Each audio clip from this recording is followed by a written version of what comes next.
Good morning. And my camera turned around there. There's the sun behind me, blazing over the water. Beautiful, beautiful. Day 200. Something so satisfying about round numbers. Or, anyway.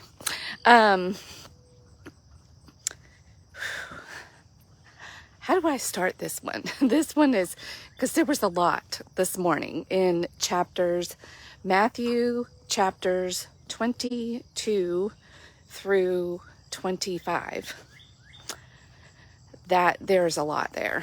And to try to pull out a sort of theme that was speaking to me was, actually it wasn't that tough. It came to me and this one has been one that I have really wrestled with and that has really caused me to even do what I'm doing. Who do you think you are? Who do you think you are? Have you ever heard one of your parents say that to you when you were younger? I know I did. And our heavenly parent, Father, is doing the same thing to us. Like, who do you think you are? Don't you know? Don't you know? You're running around as if you don't know who you are. You think you're this and that, and then that's where you find your identity, and you're forgetting what you really are, who you really are. And we keep our talents hidden. We don't play full out because we forget, and we're not playing for the bigger end game, the bigger picture. We're just so focused on our lives and doing our family, our jobs, our whatever. And we're thinking too small. We forgot who we are. It's like we have amnesia. We have spiritual amnesia. We come to earth with spiritual amnesia. And we're put in human body. And then it's our job to wake up and remember. And he tells us some of you will and some of you won't. And there is... so within these chapters are many well-known parables. And you may have heard of them, you may not, or you, like me, you've relied on reading them from other people or just reading them. Like a couple of these I have read before, but I haven't really sat and chewed on it and digested it and internalized it. And we've got the wedding feast. We have the bridesmaid story. And these three that I think really speak to this, although I think the chapters as a whole speak to it, all of them. And then the three servants. And I think the three servants, which is at the end of chapter 25, might be the clearest example. It's like he keeps telling us the story and then he like really drives it home. Like, okay, let's see if you can get this one. So he's I think driving the point home through several different examples. And depending on how your brain works and how you get it. But I think most of us as humans, and science is proving this out, we have to hear things multiple times. And then when we hear something for like the 15th time, we'll be like, oh, and then act as if we heard it for the first time. I don't know if you've ever been a parent and you have told your kids and told your kids and told your kids, and then they go out here and they hear it from some other source, and then they come home and go, guess what I learned today? And you're like, I have literally been telling you that for years. Like, what? And then they hear it from somewhere else and they think that they've never heard it before. Have you ever had that experience with somebody? And this doesn't even apply just to the parent-child relationship, but in lots of places where we're like, I literally have been telling you that. Or conversely, you have heard that from somebody else. You get all excited about something and you go, God, guess what and they look at you going, I've been telling you that. Like, where have you been? And you're like, really? I didn't know that. What? We are hard-headed and we have to learn through repetition, which even on yesterday's topic, the leading by example, that's why leading by example works. Because, and even with ourselves, because we don't get it until we fully get it. Like this body, the mind, the heart, the nervous system, the body is a whole set of intelligent systems working together in a master system. So we can't just get things intellectually. And even in one of these, in this chapter is the well-known verse that you must love God with your whole heart, your whole soul, and your whole mind. I think it's in chapter 24, maybe 25. Anyway, it's in there. Like he tells us, and this is what this means. You have to embody it. You have to do things. You cannot just understand things in your mind, because you'll never fully understand things in your mind. You have to like walk it out. And so what happens in our minds when we think, who do we think we are? Then we act accordingly. Which is why if we stay tethered to God and fully understand, oh, I am a child of God, I can do whatever he sent me here to do. And when I don't, I'm limiting him. And I'm challenging him. I'm also saying, yeah, God, you don't know what you're doing. I think I know better. It's prideful. It's prideful to be too modest in your humanness and like have a dream or know that you could do something, but you're like, oh no, I can't do that. I'm just gonna stay here and just, do my little life over here. And we play life safe and small because we think we're being humble and modest. But when you think about it from that perspective, that's pride. And we can self-deceive that way. And I was right there. And I'm still trying to work my way out of this one. Slowly but surely, one day at a time, giving myself doing something weird like this that feels weird, that just come on Facebook and start talking about growth and the Bible and who do I think I am? Who do I think I am? Well, I'm starting to know and understand with my full heart and my full soul and my mind that I'm a child of God. And if I want to experience the fullness of what that is and heed the call, the assignment, step up, I'm going to have to get real uncomfortable. And I'm going to also have to be willing to be thought of as really weird. Like, what are you doing over there? Who do you think you are? From people, even. So in the parable of the three servants, maybe we should back up and start there. We're told that a master has this piece of property and he has to go away for a while, and he has three servants, and he gives them each an amount according to their skills, their talents, their abilities is the word that's used in my translation. And so he gives one 5, he gives one 2, and he gives one 1.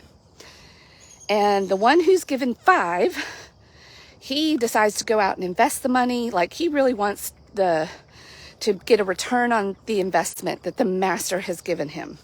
So he's like, I'm going to go out and put this to work. I'm going to invest. And when the master comes back, he's got 5. He's got double. So he's got 10. I think they're called talents then, whatever. 10, we'll use dollars for our modern sake. So he was given $5, and when the master comes back, he's doubled that investment. You know, he's got $10 that he can give back to the master. And he says, well done, my good and faithful servant. And the one given $2, he did the same thing, doubled the money. So he went from 2 to 4. The one who was given 1 said, oh no, he lived from a place of fear. He's like, oh no, I don't want to lose this. Oh, what am I going to do with this? Oh, I know, I'll bury it in the ground. And the master came to him and he said, look, master, I still have the 1. I didn't lose it. I have it. It's safe for you. And the master's looking at him going, no, you wasted your talent? You hid it in the ground? What? No, that's not how this works. That's not what I expect of you. And how many of us are doing that literally with our talents, our abilities? When I heard this story, and I've read this several times, and I've heard different teachings on it, and I think I kind of got it, but man, a couple of years ago, I really got it, and I was like, holy smokes, I'm the one with the 1. Like, I've been given a little, and I'm burying it. Like, I'm really playing it safe here, and I'm really living according to what the world expects of me, other people's moods, expectations. I'm living way down here. And what if I lived as if I understood who I really was? And from this position, and then I started kind of stepping out and stepping up and doing some things. First, I had to start with getting rid of some things, letting go of some things that were getting in the way. Like when I wake up in the morning, now my brain is awake. Like, I can sit there and I can read a lot of text. I can, even if, now I do enjoy my coffee in the morning, don't get me wrong, but if I didn't have it, I would be okay. Like, my brain, I'm getting really good rest now and sleep. I'm taking care of myself. I got rid of the things that were preventing me, that were putting me in, that was like putting me in the ground, one day at a time. And I really wrestled with this one, and I think I've talked about this on here before, but I was totally putting myself in the ground and undercover with a daily wine habit. I mean, even though I wasn't drinking much and I wasn't like getting sloshed and drunk all the time at all, really, I was drinking just enough to take the edge off. And boy, it took the edge off of life for me, for sure. And it took the edginess off of my brain too. When you wake up and even have 2, maybe 3 glasses of whatever on a regular basis, your brain is not firing. It's just not, because it's science. It's not just me, in my opinion, saying that. It's just science. And so I was doing my quiet time. I was doing a lot of the things I'm doing now, like checking the boxes. I was opening my Bible. I was, reading a devotion while my headache cleared up and the fog cleared up with the coffee. And I was really trying, but I wasn't firing on all cylinders. I couldn't digest it the way that I'm digesting it now, because my body was too busy trying to deal with the consequences of taking the edge off. Like, it was literally taking the edge off of me and keeping me living at that level of the one person putting. Now, that may not be the case for you.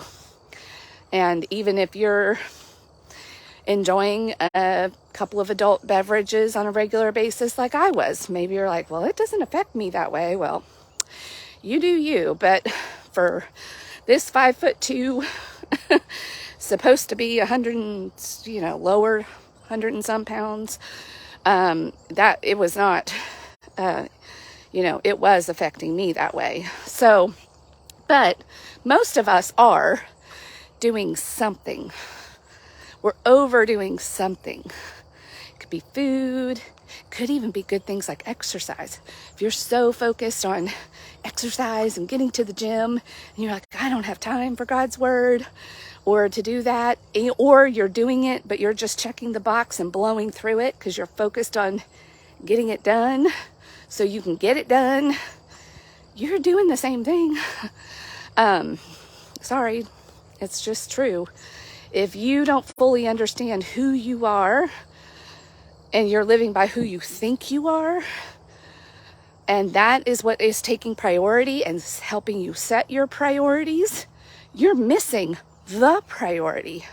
And not only that, but the result, the power, like you're missing out and you're doing the same thing I was doing. Most of us are doing this. So there's no shame here. There's no finger wagging. Like I am still doing this in some areas. Like I got myself in such a hole that it's going to take me a few years and maybe my whole lifetime. I don't think there's ever a time of arrival, because if I even lose my grip on what I'm doing now and start to go, well, do I have time for that today? And then I skip a few days, or I don't do it wholeheartedly, I'm going to be suffering the consequences. I'll be right back to being like the one who's burying things.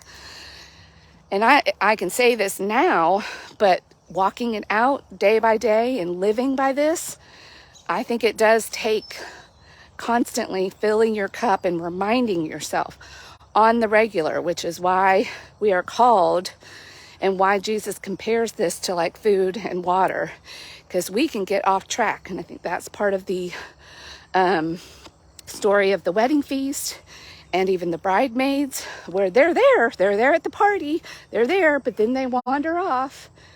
And then he says, well, you missed it. You were there and you had a chance at it, but then you forgot and you missed it. Now you've missed the bigger. I don't know. To me, this is pretty convicting. And when I get too caught up in the human, what if, and oh my gosh, and and I let fear creep in, I'm doing that. I'm getting my shovel out and I'm burying my talents in the ground. And I want to hear, well done, my good and faithful servant, by my Creator, when I get to the other side of this experience on earth. And in the Bible, that's referred to as heaven. So whatever your beliefs are, and whether they're in the Bible or something else, I think most of us, and all the other religions out there demonstrate that we humans understand that there's something more happening here. There is a creator. This isn't just all just random happenstance. I think it actually takes more faith to believe that but that's another conversation for another day. So who do you think you are? Have you forgotten? Have you thought of yourself just as so-and-so's spouse, or so-and-so's mom or daughter or sister, brother, title, living in such and such neighborhood, belonging to such and such club, belonging to such and such church? Are you playing small? Those are all man-made constructs. And God says, give unto Caesar what is Caesar's, and give unto God what is God's. Your life, your assignment here on earth belongs to God. But he did this interesting thing. He gave us free will and the need to be connected to other humans, and gave us this physical body that needs to survive. And now we've got to navigate And we can't do that on our own. It's that tightrope. We've got to hold on to God's word and the truth and remember who we really are. Get out of our spiritual amnesia. Easier said than done. And again, I'm right there with you, digging myself out of the hole, trying to get the dirt off of me so that I can go and be like one of the examples that says, look at what I had and look at what I was able to multiply with your help. Not on my own, but with your help. You gave me this, and I'm going to go full out, and you're going to help me turn it into this. It's not doing it on my own and trying to become great for my own sake, but it's for God's glory. Keep the main thing, and remember who you are because of whose you are, who created you. Your life is a gift, and what you do with it is a gift back to Him.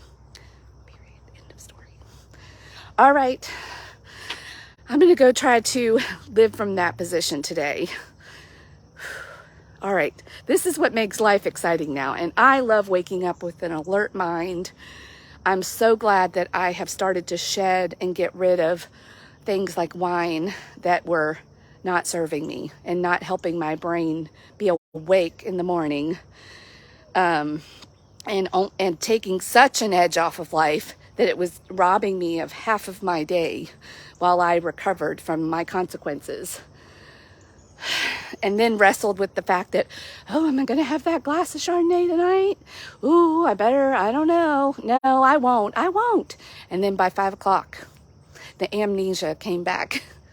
Oh, yeah, it was such a hard day. You deserve it. No. So if you're doing that with wine or ice cream or shopping or even something good like working out, and it's got you in a hole, living small, not living from the position of understanding that your life is a gift, not for your own pleasure and comfort, but as a gift to be amplified and given back to God, then you need to join me and rise and shine. And let's shed and get rid of those things so that we can all start our days with excitement and knowing that every day is not just a gift, but an adventure to be pursued and engaged with. All right, I'm excited. I hope you are too. Bye.